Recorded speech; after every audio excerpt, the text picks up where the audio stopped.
family, friends, everyone, and we wish you a very good and cordial day. We thank you all for choosing to join us in each of our programs of Communicating More. On this occasion, we will have as our guest Dr. Walter Florez Guerra, the former otolaryngologist from the National Health Institute of Lima, San Borja, and the topic we will discuss with our guest today is everything about tonsils and adenoids. Now, let's invite the doctor to greet all our followers. Doctor, good morning. Hello. Good morning to all the followers of the Instituto Nacional de Niños de San Borja. I am very pleased to participate in these activities, and today I'm here to talk a little about adenoids and tonsils, a very common topic within our pediatric population among our children. And it affects us not only the child, but also the parents. A significant concern can arise regarding the symptoms that both can experience. First, let's start talking about the tonsils, shall we? The tonsils are lymphoid organs located at the back of the throat.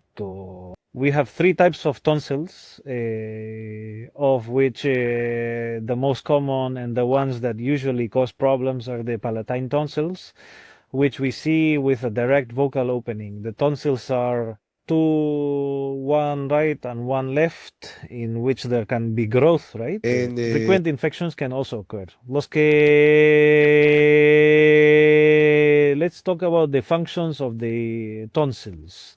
The tonsils function to protect us from bacteria and viruses, right? Often these microorganisms get trapped in the tonsils, and what the tonsils do is stimulate the production of antibodies. They have a greater function until the age of 4. After this, the body has already created defenses and they become for support. And in some situations, they could cause problems like bacteria or viruses living inside the tonsils, or food remnants accumulating in the tonsils, as can often be observed in the crypts of the tonsils, or perhaps an excessive growth that will cause difficulty in swallowing food or pain in recurrent inflammation of the tonsils. Okay, in some situations, surgical management of the tonsils may be required in cases where there are frequent infections and also when there is an exaggerated growth of these tonsils. This covers the topic of tonsils. We could also talk a bit about adenoids, which is the topic of today's talk. And the adenoids are also lymphoid tissue located at the highest part of the back of the pharynx, at the level of the nose, in the posterior part of the nose, right? And they are also responsible for producing defenses, right?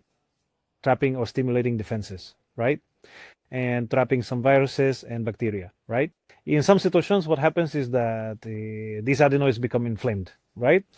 And this causes symptoms that can be temporary, such as obstruction of breathing, and also a swelling so severe it can be persistent and may also require surgical management. Both structures, as I mentioned, aim to capture and stimulate defenses. This role is quite important in younger children, but as the child grows and starts producing defenses, they become secondary since the child's body and blood have already developed protection. So that's when based on the patient's symptoms, we can suggest some surgical management, such as trimming them or completely removing them, if necessary, and if the patient meets the criteria for this type of surgery. Doctor, initially, what would be your goal? The treatment in that regard, both for the tonsils and then for the adenoids. Regarding the tonsils, when there are frequent infections, that is to say, we can say 7 infections in 1 year, 7 infections in 1 year, 5 infections each year for 2 consecutive years, 3 infections each year for 3 consecutive years, it could already be an indication to consider removing the tonsils. The patients or the parents usually come to consultation mentioning that the child frequently gets sick and frequently has tonsil diseases, fever, needing to be on antibiotics recurrently. And really, tonsil infections are infections that can be controlled with medical treatment, with antibiotic treatment. But when they become very recurrent and very frequent, surgical management is indicated. As I mentioned, the tonsils can serve as a cradle or nest for bacteria, where each time there is an illness, it is treated with antibiotics. Some time passes, but they get infected again. So that, for example, is a situation where complete removal of the tonsils is suggested. There are other situations in which the tonsils grow and grow so much that they obstruct the passage of air and food, creating a sense of discomfort in children. And it's because I look at the throat and the tonsils are seen to be immense, sometimes even touching each other. So that is another indication for surgical management. In such a situation, there is a debatable issue of whether to remove all the tonsils or only partially remove them when there is merely excessive growth and no frequent infections. Partial removal of the tonsils could be considered. However, each case must be analyzed individually, and that is why we are here at the institution to evaluate its functionality, the individual case of the patient, and to be able to give the best recommendation for each one. Doctor, and in that sense, when the time comes, as you mentioned, and a child's tonsils are removed, how will their life be? Will they be able to speak normally? Will they be able to sing if they want? Will they be able to drink cold things? Yes, I mean, actually, the tonsils, as I mentioned, they play a role in stimulating defenses and trapping bacteria and viruses, which is most useful until 4 years old. However, in some cases, the patient has to undergo surgery even earlier because they are having infections so frequently that it causes this problem. It usually doesn't alter the voice, though sometimes some people mention it, saying, don't operate on your child because their voice will change or something will happen, which usually does not happen. The voice is produced in the larynx, which is much lower, and it is produced exactly in the vocal cords. We do not touch that during the surgery. The surgery we perform is with a special technique using radiofrequency electrocautery, which minimizes the risk of bleeding and reduces the risk of pain. The post-operative result is quite good. In fact, the children can be as if nothing had happened the day after the surgery. So it's a minimally invasive surgery, right? It is a minimally invasive surgery performed with great precision. Just as the tonsils are completely removed in many cases, and the post-operative recovery tends to be quite good. And despite being quite good, since it is a fairly routine surgery, it is always important to mention that every surgery has risks. The risk in a tonsil or adenoid surgery situation is the risk of bleeding. And that risk of bleeding exists within the first day and also on the 5th, 6th, and 7th day.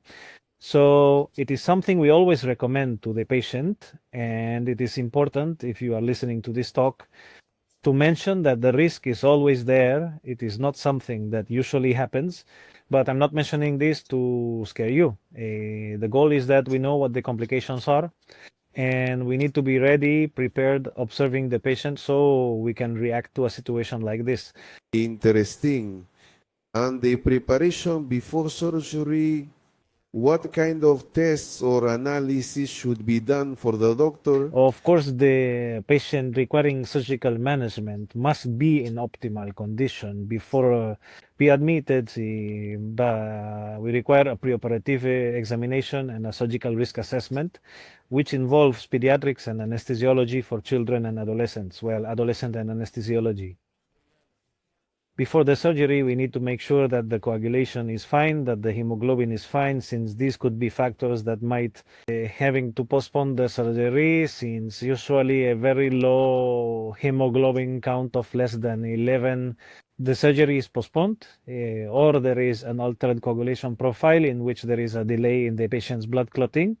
It might be necessary to consult with hematology first to solve that issue.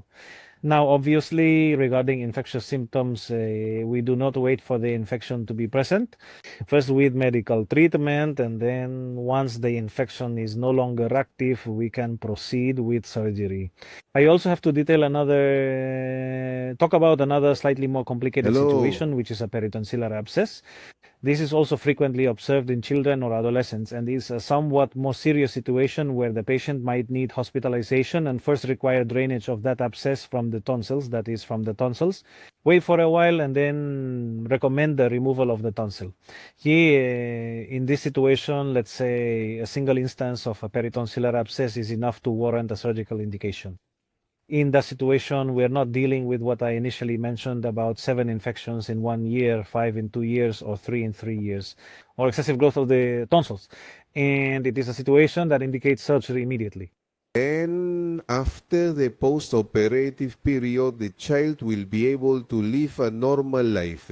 Yes, it is surprising, in fact, how children recover after surgery. The next day, it's as if nothing happened, right? The surgery can be outpatient or they can stay in the hospital for 1 night. And the children, the next day, it's as if nothing happened. The discharge comes with medications for pain and infection. So this allows for there is no risk of infection and there is no pain after the surgery. Another very important topic to discuss is not the recommendation for all cold things. And that is a suggestion made to be able to reduce the risk of bleeding. And this is explained in a very interesting way. Cold causes the blood vessels to close, while heat causes them to open. So when we recommend, let's say, a vanilla ice cream, the vanilla also has an explanation. What we recommend is a light color to be able to differentiate if there is any trace of slight bleeding. What the cold does is constrict the vessels and reduce the risk of bleeding. So that's a recommendation that can easily be checked online nowadays. And what we do suggest is to avoid hot foods. Parents should not give them a hot soup because that can cause blood vessels to open, increasing the risk of bleeding. And obviously avoid foods that could injure the pharynx or tonsils. Interesting. Well, we have a question from Paula. She says, "Good morning, my little girl. My little girl, when she sleeps, it feels like one of her nostrils is kind of blocked. And when she speaks, she sounds nasal, as if she was stuffed with mucus. She says it's been about 20 days like this. She is 4 years old. What would be good?" Okay. When they mention one side of the nasal cavity being blocked, well, it will be important to check the nose because there could be an associated nasal issue like hypertrophy of the turbinates. It's important to look into that and also ask if there's snoring or mouth breathing at night every day, because I also mentioned another trick or detail to differentiate if it is just an inflammatory problem or an anatomical problem that surgery could fix. Patients who have turbinate hypertrophy or have an anatomical problem, which is an issue that surgery can fix. Those who are very likely to require surgery are patients who sleep with their mouths open and snore every day, every single day. And it's even worse if it's both at night and in the morning. Those are patients who are very likely to need surgery. There are patients who occasionally have a blocked nose at night or do not breathe well or snore from time to time. So if the problem is very isolated, it is very likely to be inflammatory. And that is something that can be resolved with medical treatment. Now, if it is just one nasal cavity, what we need to do is examine the nose because we need to rule out any excessive growth of the turbinates in the right or left nasal cavity or any associated issue of a deviated septum. That is why an evaluation is important. At this moment, I am mentioning several possibilities for diagnosing Paula's child. But I think it will be important to go for an evaluation to see what the specific case of her child is. All right, Tatiana says, "Good morning. I have a 7-year-old child who has had a chronic dry cough for 3 months. Does that inflame his tonsils?" Well, a dry cough is also another issue that can be caused by many factors, not only hypertrophy of the adenoids or infection of the adenoids, but it could also be due to reflux or rhinitis, meaning inflammation in the nose that leads to posterior discharge. It could be caused by an infection, or you need to see at what level the cough is, because if it is a productive cough, it is usually from the lower area. If it is a dry cough that does not produce phlegm, it could be an irritation from the upper part. So it is not that the cough causes the image in the throat, but rather there is probably irritation or damage in the throat, or perhaps the nose or reflux that is causing damage in the throat. Therefore, the case should also be evaluated to identify the cause of the cough. I already mentioned that the cough can also be caused by some problems, uncommon rare, like some cardiac pathology. This means that each case should be evaluated individually, and it is important that if you are experiencing prolonged cough problems, you should seek a consultation to determine the exact cause of the problem and solve it. When you say all cases are individual, suddenly a mom has two little kids, but suddenly one of them gets, well, the doctor prescribes this or that treatment, and then she thinks, oh, the other one must have the same, I'll give him the same medicine. What What would you happens is recommend? that if at home, I mean, if there are two children who have similar symptoms, have started similarly, are not in school age, and there have also been some classmates at school with the same symptoms, it is possible that it is a viral or bacterial issue they caught at school. Then, based on that situation, one might consider giving symptomatic treatments. With COVID, we've learned that the treatment is not only with antibiotics. Okay, the treatment can be with medications that are meant to reduce glucose secretion, to reduce pain or fever. Basically, treatment that aims to keep the patient in good health. And if there are two children at home and either schoolmates or parents are sick, it is very likely to be viral, and symptomatic treatment can be started. However, no, if there are persistent symptoms or the appearance of other symptoms such as yellow or green mucus or any pain in other parts of the body like the ears or forehead, it will be important to seek a consultation. They ask me what happens if I don't have tonsils and adenoids. Okay, as I mentioned from the beginning, adenoids and tonsils have an important function until 4 years of age. After that, our body already develops defenses. So there are many studies, right? Because what I am talking about is based on evidence-based medicine. And there are many studies showing that removing the tonsils and adenoids does not alter the patient's immune system, meaning their defenses do not change, and it does not predispose them to more serious infections of any kind, right? Having or not having tonsils, the subsequent symptoms can be very favorable. Moreover, if the criteria for removing tonsils and adenoids are met, because the bacteria are residing in these structures or causing inflammation and excessive growth, we will gain benefits. In fact, we haven't yet talked about adenoids, adenoid hypertrophy, or the removal of adenoids, but adenoid surgery, in other words, is highly effective. So the patient, after meeting the criteria to remove the adenoids and having them removed, the patient completely changed their life. At night, from having a greater intolerance to frequent colds, they become a patient who tolerates them much better. Colds at night no longer disturb their sleep, so the parents can also sleep better and peacefully, because sometimes what happens is that the child's breathing stops, so the parents are worried that the child might stop breathing. It's not something that happen easily, but it is something that is extremely concerning and can be resolved with a well-indicated surgery. All right, we have Stephanie. She says, good morning, doctor. My baby is 1 year old and on October 25th entered the hospital. And they also told me that my baby has the heart, the chest. Okay, yes, I'm trying to understand the question, but I understand that is from a slightly lower part. It's not the topic related to the talk or others. And if the patient is hospitalized, well, it's probably being handled by pediatrics. The management of that situation is likely a nebulization already in emergency, or pediatrics is who continues to manage the patient. We have Estela Bravo saying, good morning, doctor. My son has had multiple fractures in his nose and CNC telepasas and multiple fractures in the nose on 15th of September and surgery on the maxilla, and they operated on the maxilla but not on the nose. What should I do? Okay, when there are nasal fractures, well, nasal fractures usually consolidate, meaning fuse within 7 to 10 days. If more time has passed, the nasal bone has already fused. The issue would be to see if it has fused in the correct position.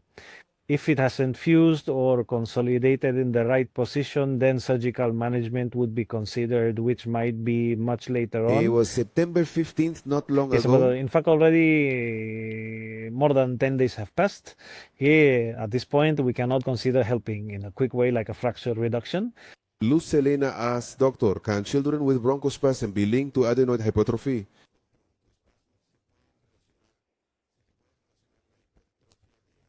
Yes, in fact, there is an association between rhinitis, hypertrophy of the adenoids, sinusitis, and recurrent bronchospasms, is inflammation of the adenoids. It stimulates the production of mucus, which can become superinfected, causing sinusitis. There may be postnasal drip, meaning the mucus drips downwards, causing irritation at the bronchial level. So there is an association of adenoidal hypertrophy with rhinitis, asthma, and bronchospasms, which is something that needs to be treated to be able to avoid these kinds of associations. Doctor, when you talk about surgery to remove the tonsils, are all the tonsils removed? Or is that something that... So basically, a recommendation to remove all the tonsils is when there is a frequent infectious process, right? And say partially removing the tonsils can be recommended when there are no frequent infections, when the tonsils are large, right? The idea is to reduce their size.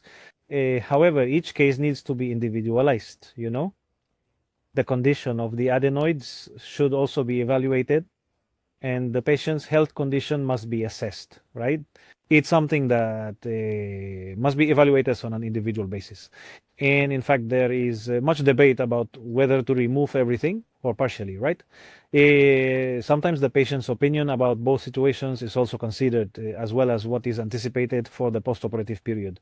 This is what can be decided in my type of For those conversation. just joining us, doctor, what causes adenoids? Well, hypertrophy and such are caused by exposure to a hostile environment, right? Patients who perhaps tend to put children who tend to put many objects in their mouths, right? Or if the environment is hostile, aggressive, pollution, humidity, maybe this can stimulate the growth of tonsils and adenoids because, as I mentioned, though the tonsils and adenoids trap bacteria and viruses and are responsible for stimulating the production of diseases. So if there is a lot of exposure to bacteria and viruses, the tonsils and adenoids tend to grow, and keep growing. And in some situations, they grow so much that they cause obstruction. The adenoids block the back of the nose, obstruct the airway. The patient sleeps with their mouth open and snores. Medical treatment can be initiated, but if there is no improvement with medical treatment, surgery is indicated. And a person, and in that sense, if the person is allergic suddenly to dust, Okay, but it's doubly risky. yes, because in fact that's precisely the recommendation of the individualized evaluation, right? I mean, not all patients. I might have a patient who is allergic, who has hypertrophy of abnormalities. A patient who is allergic does not have hypertrophy of abnormalities. Their allergy is mild, moderate, or severe, right? A patient with severe allergies probably may or may not have tonsil hypertrophy. And what will be suggested for a patient who does not have associated adenoid hypertrophy is medical treatment with nasal sprays or some special treatment that will improve allergy symptoms and important recommendations, which are to avoid allergen triggers. Maybe others might prove cover for the mattress and pillows in Lima. The humidity is very high, so what can be recommended is a dehumidifier. Also, pets cannot enter the child's room. So these types of recommendations are associated with a patient who may have associated rhinitis. Did you talk about pets? Any pet like a dog or cat? Yes, of course. All pets have the risk of causing, if they enter the room, the growth of mites or certain substances that can irritate children. In fact, there is a test known as the prick test. in which one can discover what the patient is allergic to. Obviously, the most common cause of allergies in dogs is mites. Okay, another frequent one is cat hair, for example. So those are, let's say, substances that can irritate the nose, cause inflammation, and trigger upper respiratory tract issues. Well, we have a question from Isabel. She says, "Good morning, doctor. I have a girl who has hit her nose several times, and it looks a bit swollen. I took her to the America clinic, and they tell me that the swelling is normal, and it will go down on its own. But it has been 3 months since she was hit, and it still looks the same. What should I do?" Well, it's a somewhat complicated question because I would need to see your nose to determine if there is actually any swelling, and we would have to compare it from before and after. If the impact has been very intense, there could have been a fracture, and when there is a fracture, what happens is that as the bones heal, just like a scab forms on the skin, a bony callus forms. So what is suggested after impacts to the nose is to avoid any touching, should be avoided, and perhaps an x-ray might be necessary to rule out any fracture and to possibly reset it, as I mentioned, within 7 to 10 days. In a situation where that time period has already passed, what will be recommended is perhaps a follow-up in the clinic to see how it is. And if the deviation is very noticeable, a surgical procedure should be performed after the age of 13 at the very least. In fact, the recommended age is over 16 or even beyond 18. All right. What are hypertrophic adenoids and what is their treatment? Okay, the adenoid is hypertrophic. When he mentioned hypertrophy, right? Hypertrophy is a medical term that refers to exaggerated growth, isn't it? As you can see in the image on the screen, we see in the back part of the nose the red area, which is enlarged, correct? So that the growth of the adenoids is what causes a limitation to the passage of air, right? It is the air that should easily enter through the nose, doesn't it? As you see there, it doesn't enter because there is a blockage at the back. So the patient's symptom is that they sleep with their mouth open and snore every day. Every day, and worse yet, if during the day the mouth is open, it is very likely that there is an adenoid hypertrophy, and as I mentioned, it requires surgical management. You can try medical treatment again, but if there is no improvement with medical treatment, the surgical indication is fully justified.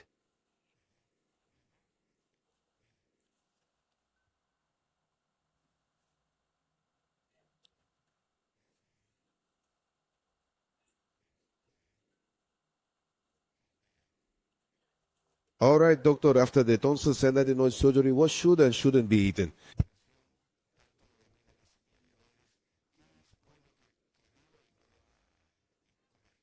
Okay, as I mentioned, patients are doing great after surgery.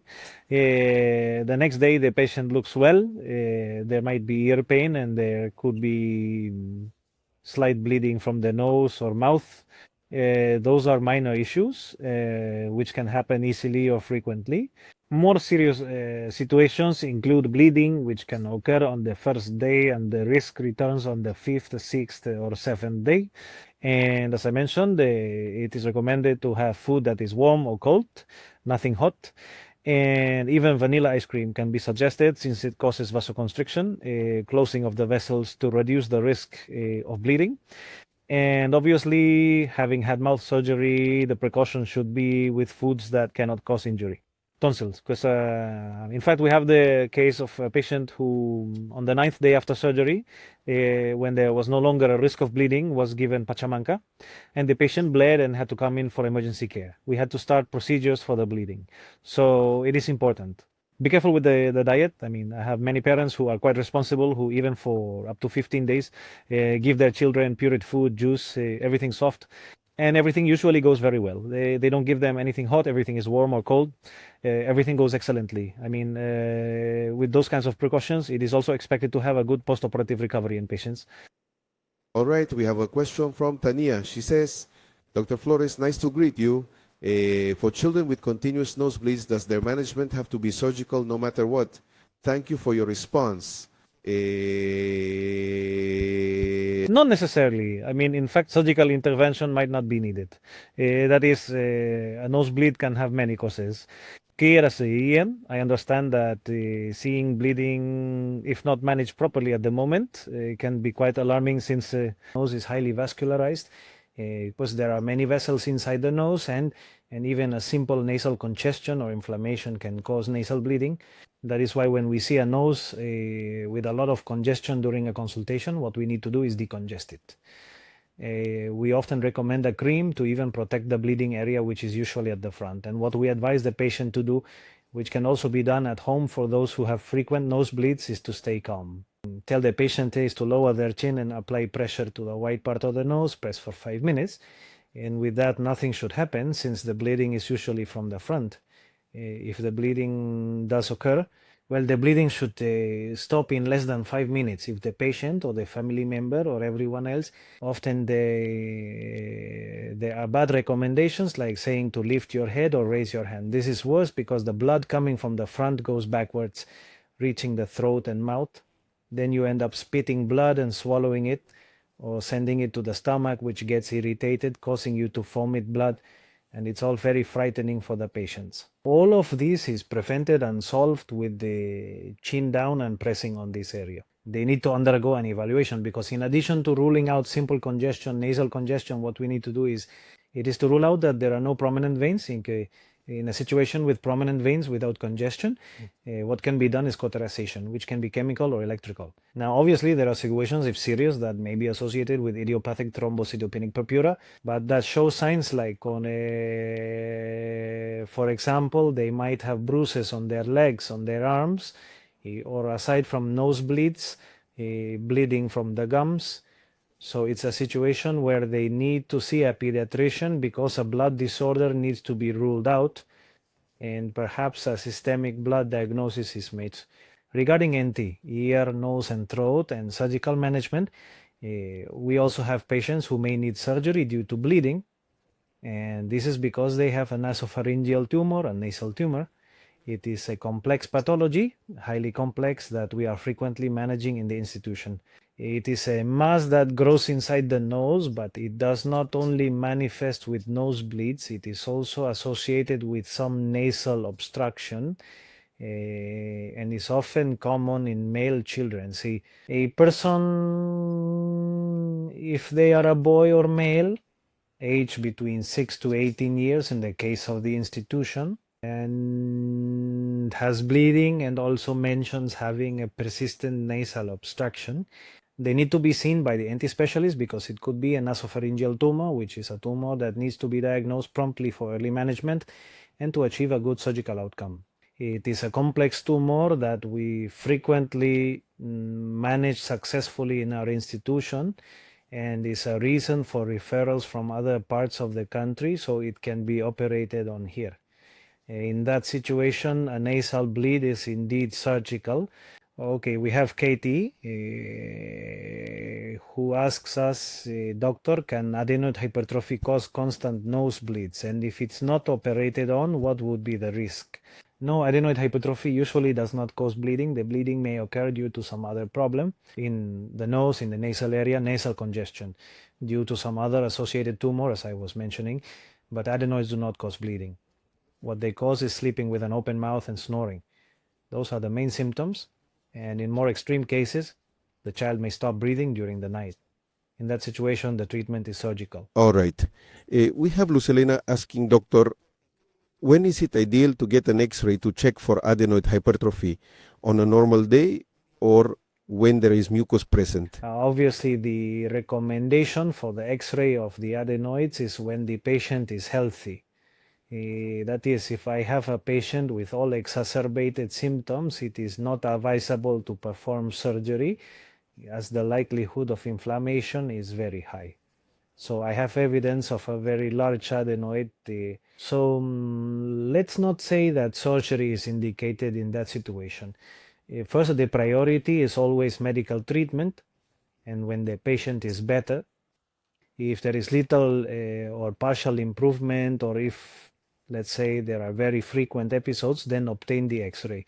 Now, if I have an X-ray with the patient in good condition or in the most ideal conditions possible, and there is an exaggerated growth of the adenoids, the management is surgical because we have already tried medical treatment.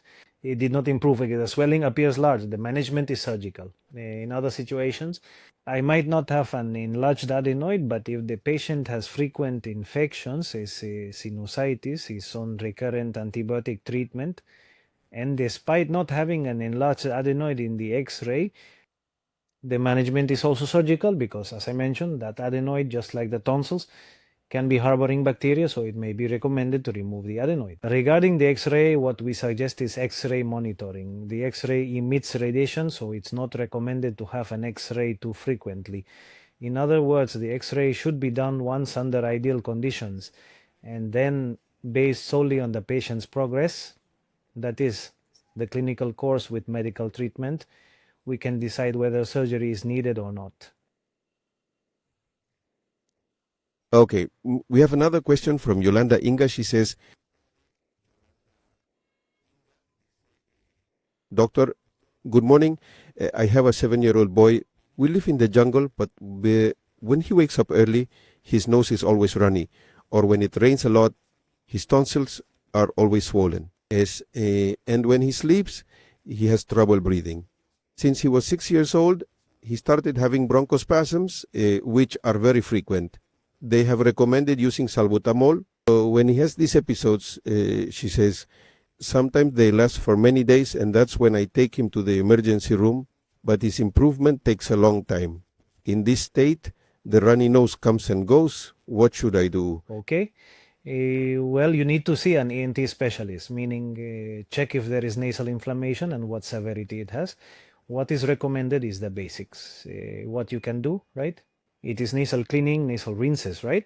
It's the most important thing as it helps clear the mucus that might be inside the nose. By 6 years old, the child should know about this nasal routine. The basic task is to clean the nose, isn't it? You must visit an ENT specialist. It is necessary to assess or rule out turbinates hypertrophy. As turbinates hypertrophy, mind you, it's a diagnosis usually made up to 9 years of age, right? Because from 9 years old, the adenoids begin to decrease in size. So if we have a patient who is around 9 years old, we definitely need to rule out adenoid hypertrophy. And as I mentioned before, there is a connection between adenoid hypertrophy and bronchial spasms. Therefore, adenoid hypertrophy could indeed be causing the symptoms your child is experiencing, right? All right, we have to say, and it says, Doctor, good day. A week ago, I took my child to the pediatrician because he had severe nasal congestion, a lot of mucus. Then he gets normal, but 2 weeks don't pass and he's back to the same. Practically all the time he's like this. Could he have adenoids? Yes, he could have the diagnosis. Maybe I haven't heard you mention at any point that they sleep with their mouth open or snore, but But if those are symptoms they're having and they're permanent, occurring every day, you should visit the ENT specialist to ensure there are no such problems. No? Congratulations. Yes, well, we've run out of time. We've gone over. Doctor, your final recommendations, please. Well, pay attention to the symptoms of the patients, and don't be afraid of considering a surgical option when it's well indicated. Surgery is quite effective. Patients after surgical management, they are much better. The medical option is an initial treatment that must always be performed. No, however, when there is no resolution with medical treatment, the surgical option is the choice. No. You can visit us as ENT specialists. We will be happy to attend to you here at the institution and provide the best advice for your children. Well, friends, thank you very much for joining us today. Our guest was Dr. Walter Florez Guerra. He is an otorhinolaryngologist from the National Health Institute in New Samborja, and the topic we have discussed with our guest today is all about tonsils and adenoids. Thank you very much for today. Your host, Alfredo Lasso, bids farewell. Until another upcoming and interesting program of Comunicándonos Más. Thank you very much for today. Good afternoon. Goodbye.